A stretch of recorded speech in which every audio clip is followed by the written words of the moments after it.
Hello, कैसे हैं आप लोग। तो आज हम लोग डिस्कस करने वाले हैं जय श्री महाबोधि ट्री के बारे में, और ये काफ़ी इंपॉर्टेंट है। और आप किसी भी एग्जाम की तैयारी कर रहे हैं जिसका एग्जाम अगले 2 3 6 महीने में है, तो करंट अफेयर का इंपॉर्टेंट टॉपिक बन सकता है। न्यूज़ में क्यों है? क्योंकि प्रधानमंत्री नरेंद्र मोदी जी अभी गए थे श्रीलंका। वहाँ पर अनुराधापुरम एक सिटी है, वहाँ पर उन्होंने ट्रिब्यूट दिया। तो ये साइट में ऐसा क्या है, सेकंड ब्रांच क्यों बोलते हैं इसको, क्या इंपॉर्टेंट है, इसको हम लोग डिस्कस करने वाले हैं।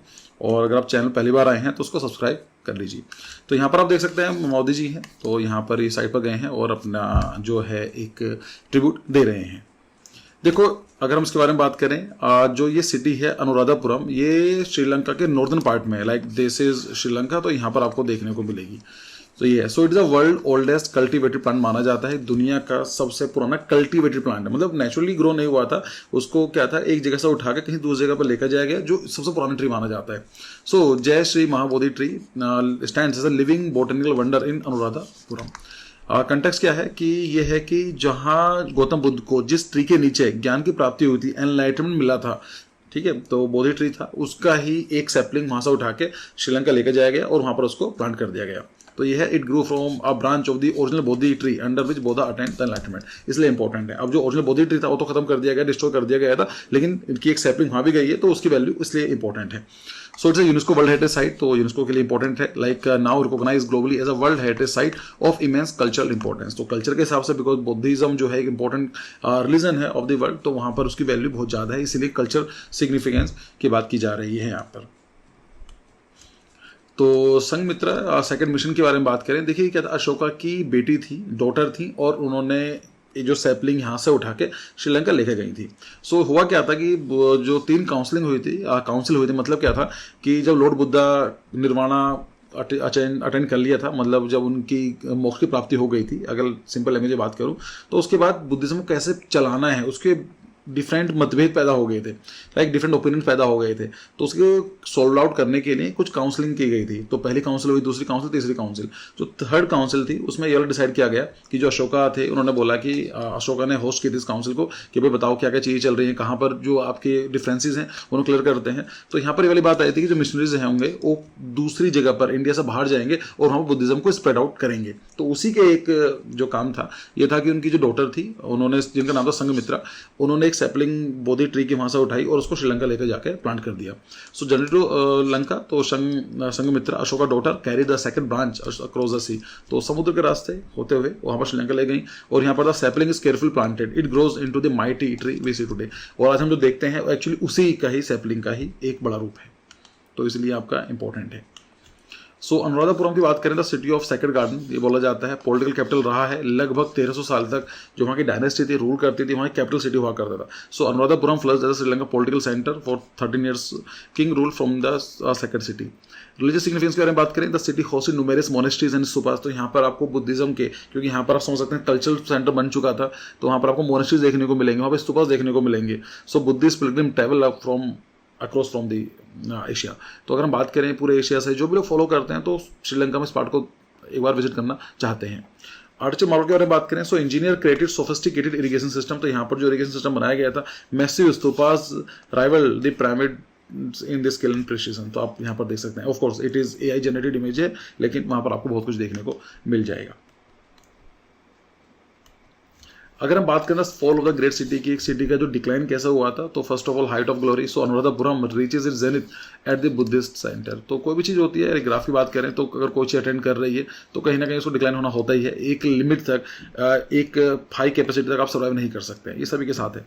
चोला इन्वेजन हुआ था, एक्चुअली मेन रीजन था, इट वाज चोला इन्वेजन। तो 993 CE के अंदर invasion by the southern Indian Chola empire. तो जो साउदर्न इंडिया है, जो अगर हम बात करें यहाँ पर, दिस इज साउदर्न इंडिया, तो यहाँ पर चोला एम्पायर हुआ करता था, इसने इसको इन्वेड कर दिया, और जब इन्वेड कर दिया गया तो वहाँ पर उसको सिटी को डिवेस्टिकेट कर दिया गया था। अमेंडमेंट के बारे में बात करें तो the once mighty capital is left to jungle reclamation. आज के फिर उसके बाद क्या हुआ कि पूरा का पूरा तबाह हो गया था सिटी, और जानते हैं कि जंगल ने उसको ओवरकम कर लिया। So the Bodhi tree of बोध गया, सो ओरिजिनल लाइटनिंग के बारे में बात करें, so Buddha sat beneath this peepal tree, तो ये क्या है, जो एक पीपल का प्लांट है और ट्री है एक्चुअली, और उसके नीचे बैठे और उन्होंने 49 ईयर्स की एज में मेडिटेशन करके जो असली जो रियलिटी है उसको प्राप्त किया, मतलब जो कहते हैं ना ट्रू नॉलेज, जिसको बोलते हैं एनलाइटनमेंट, की ज्ञान की प्राप्ति हुई है, उनको यहाँ पर हुई थी। So the tree become a symbol of wisdom, pilgrim travel far to visit this sacred spot. तो सिंपल है कि भाई जो लॉर्ड बुद्धा थे उनकी लाइफ में 5 मेजर इवेंट हुए थे, और 5 मेजर में सबसे इंपॉर्टेंट ये माना जा सकता है एनलाइटनमेंट, जब उनको ज्ञान की प्राप्ति हुई, तो इसीलिए उस जगह पर लोग देखने के लिए जाते हैं। सो ट्रेजिक डिस्ट्रक्शन के बारे में बात की जाती है, legend tells of it destruction. तो सम ब्लेम कि अशोक की जो वाइफ थी तीसरे का रिश्ता, तो जेलस की वजह से बोला जाता है कि उन्होंने जेलस की वजह से खत्म कर दिया था, बट अगेन इसके ऊपर कोई पूरे प्रमाणिक एविडेंसेस नहीं है, लेकिन ये एक एक्सेप्टेबल माना जाता है। So the current tree at Bodh Gaya descended from the original, it share the same germplasm. तो वही है कि जो एक प्लांट है वहाँ से उठा के लग गया है, मे बी जो ओरिजिनल ट्री था वो खत्म हो गया, बट कहीं ना कहीं उसकी ही एक जो फैमिली है वो कहीं ना कंटिन्यू हो रही है। प्लांट की बात करें तो रोल कन्वर्जन इन इंडिया, तो मिशन राइवल के प्राइम जो प्रिंस महेंद्र अशोक के जो सन थे वो आते हैं lead Buddhism mission to Sri Lanka. उन्होंने भी क्या कर रहा था, जो श्रीलंका के अंदर बुद्धिज्म को स्प्रेड आउट किया, जो 3rd काउंसिल में डिसाइड किया गया था कि जो बुद्धिज्म की जो एजुकेशन है बुद्धिज्म के बारे में पूरी दुनिया को बताया जाए। So royal encounter, so Mahendra meet king Devanam Priya Tissa during a hunting expedition. So Buddhism embrace, तो उन्होंने उनको बताया कि बुद्धिज्म ये चीज़ होती है, उसके बाद उन्होंने बुद्धिज्म को अडॉप्ट कर लिया था। He stabilise it as a state religion, तो यहाँ पर काफ़ी टाइम तक स्टेट रिलीजन भी रहा है। इवन जब ये बात की गई थी इसको, तो इसको माना जाता है कि it is a festival of light, मतलब उदुवापा पोया। सो यहाँ पर ये चीज़ माना जाता है कि it present honour Sanghamitra arrival with the Bodhi tree. तो जब ये संघमित्रा जो थी, जो अशोक की डॉटर थी, जो पहली बार अपने उस सैपलिंग को लेकर श्रीलंका पहुंची, उस टाइम को, उस डेट को एक्चुअली उसको बोला जाता है उदुवापा पोया। तो मेरी प्रोनाउंसिएशन गलत हो सकती है, बट आप एग्जाम में तो लिखा हुआ आएगा तो चेक कर लेंगे। इसको मतलब होता है फेस्टिवल ऑफ लाइट। तो दिसंबर की जो फर्स्ट पूर्णिमा होती है उसने माना जाता है। So full moon night, so celebrated in December on the full moon light. Illuminating rituals हैं, सो 1000 of the oil lamp light up in the sacred garden. तो उस गार्डन बहुत सारे जो दिए जलाए जाते हैं, ये चीज़ें। प्रेयर सेरेमनीज होती हैं, devotees offer prayers and circumambulate the sacred tree. तो जो ट्री है उसके चारों तरफ चक्कर काटते हैं। आर्ट सिग्निफिकेंस के बारे में बात करें, so it's a living architecture, so a unique blend of natural growth and build environment. तो सोच कर देखो कि एक नेचुरल चीज़ें हैं वो धीमे धीमे ग्रो होती है और उसकी वैल्यू इतनी ज़्यादा हो जाती है। So again it's a living architecture, और ये आइसोलेटेड आर्किटेक्चर नहीं है, इसमें कहीं ना कहीं आपको एक हाइब्रिड देखने को मिलेगा, इसमें natural as well as a built environment के साथ भी। प्रोटेक्टिव स्ट्रक्चर्स हैं, so golden railing and platform support the ancient branches. तो अभी इतना पुराना ट्री हो चुका है, उसको ब्रांच को सपोर्ट देने के लिए यहाँ पर रेलिंग्स वगैरह प्लेटफॉर्म वगैरह बनाए गए हैं। इरिगेशन सिस्टम जिसमें बात की थी, ancient engineers created specialised water system for the tree. तो पानी किससे लेकर जाना है उसके ऊपर भी काफी कुछ काम किया गया। So it is having good irrigation system. So lesson for the modern architect, तो बात करें लिविंग हेरिटेज है। So the tree teaches us about designing with a living system. Building should respect and incorporate natural element. तो simple है, जो organic architecture है उसका मतलब यही होता है कि अगर हम कोई भी डिजाइन कर रहे हैं तो उसको जो नेचर है उसको इंकॉर्पोरेट करने की कोशिश करो। ऐसा नहीं कि आइसोलेटेड आप आर्किटेक्चर को नहीं बना सकते। अगर आपने उसके लैंड फॉर्म को नहीं स्टडी की है, उसके बिना आर्किटेक्चर सस्टेनेबल बनाना थोड़ा मुश्किल है। प्रिजर्वेशन टेक्निक के बारे में बात की जाती है, how study how ancient structure protect living monuments, apply this principle to modern conservation effort. क्योंकि बहुत पुरानी चीजें हैं और हिस्ट्री इज समथिंग, जो ये हम बात करते हैं एंशिएंट साइट्स होती हैं, ऐसा नहीं है कि इसकी वैल्यू को खास है, लेकिन इंपॉर्टेंट क्यों है, क्योंकि इससे इवेंट जुड़े हुए हैं।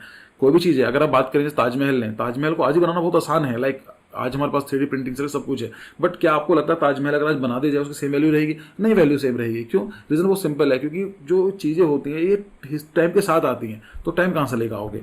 तो अगर ये सोच के देखो, जो मेन बोधि ट्री था, पीपल ट्री था, वहाँ से ब्रांच लेकर जाई गई थी और आज वो ट्री ग्रो कर रहा है। तो कहीं ना कहीं प्रिजर्वेशन की जरूरत है और कल्चर कंटिन्यूटी भी है। Architecture must respect culture significance, design spaces that accommodate rituals and tradition. Different religion, different culture के अलग अलग तरीके होते हैं, उनको भी डिजाइन के थ्रू हमें इनकॉर्पोरेट करना चाहिए।